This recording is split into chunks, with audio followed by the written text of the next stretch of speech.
तो आप लोग के बहुत प्यारा एगो झूमर गीत सुनावता ही, सुनी जा कैसन लागता। अगर अच्छा लगी तो लाइक और शेयर कर देम जा, कमेंट भी करके बता देम जा।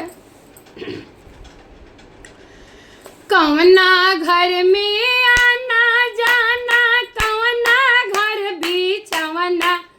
हो, कवना घर में पियवा सीटी से बोलावे हो, कवना घर में पियवा सीटी से बोलावे हो, कवना घर में बड़का घर में आना जाना, मंझिला घर बिछवना हो, छोटका घर में बड़का घर में आना जाना, मंझिला घर बिछवना हो, छोटका घर में पियवा सीटी से बोलावे हो, छोटका घर में पियवा सीटी से बोलावे हो, छोटका घर में कैसे में आई पिया तोहरी से जड़िया हो, जागल बाड़ी कैसे में आई सैया तोहरी से जड़िया हो, जागल बाड़ी तोहर बूढ़िया मोटरिया हो,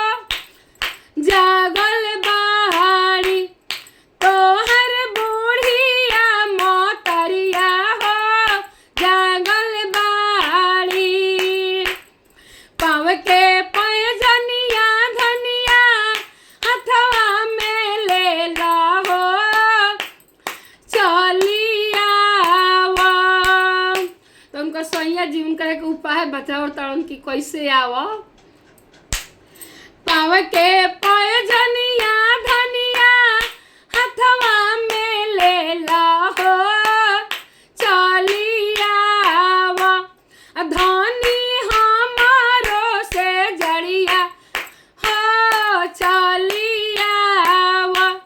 रानी हमारो से जड़िया हो, चलिया